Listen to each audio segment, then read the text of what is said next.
আমাৰ মঙ্গলগ্ৰাম মৌজাৰ উপসভাপতি সম্পাদক সহ-সম্পাদক প্ৰমুখে আমাৰ সম্পাদিকা তিনিজন প্ৰথম লাইনত থিয় হোৱাৰ কাৰণে মই অনুৰোধ জনাইছোঁ। প্ৰথম লাইনত থিয় হোৱাৰ কাৰণে অনুৰোধ জনাইছোঁ। আমাৰ উপসভাপতি সম্পাদক সহ-সম্পাদক সম্পাদিকা শংখটো খুব ধুনীয়াকে এই মহাভাৰতত যে শংখ বাজেছিল ঠিক তেনেধৰণে দীঘল কৰি যদি বজাব পাৰে খুব ভাল হ'ব। আৰু আইসকলক মই উৰুলি দিবৰ কাৰণে মই অনুৰোধ জনাইছোঁ। এইটো এটা ৰজন জনাই যোৱা এটা মুহূৰ্ত হ'ব লাগে। সন্মানীয় সদস্যবৃন্দ আৰু আই মাতৃসকল, আমি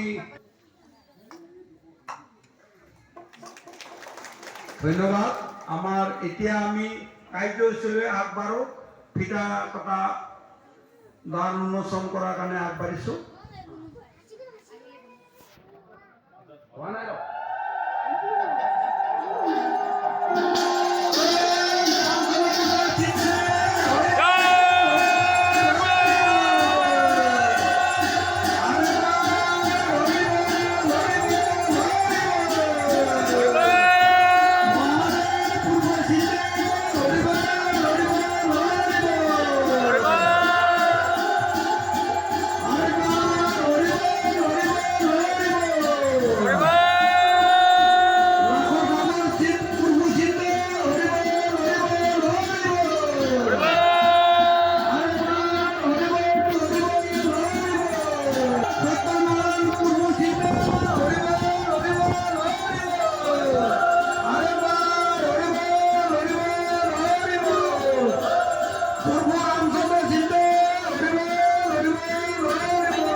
উন্মোচন কৰিলোঁ আৰু এই ইতিহাস ৰচিত এই দিনটো, এই দৃশ্যৰাজি আজিৰে পৰা জিলিকি থাকিব।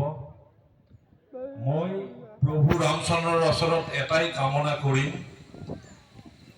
এই প্ৰভু ৰামচন্দ্ৰক আমি যি কাৰণতেই যি মনৰ কথা ভাবি আমি তেখেতক ইয়াত স্থাপন কৰিলোঁ, সেই আশা তথা বিশ্ববাসীৰ শান্তি মংগল কামনাৰ কাৰণে তেখেতে আশীৰ্বাদ দি থাকিব, এই আশা আমি ৰাখিলোঁ।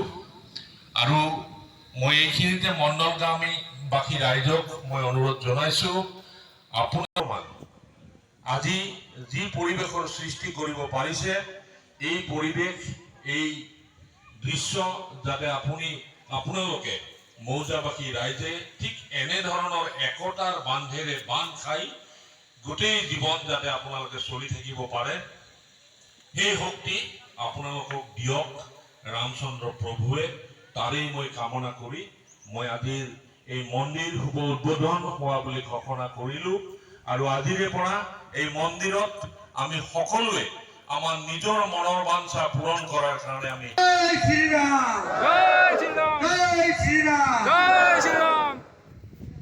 প্ৰভু জয় শ্ৰীৰাম, প্ৰভু জয় শ্ৰীৰাম, প্ৰভু জয় শ্ৰীৰাম।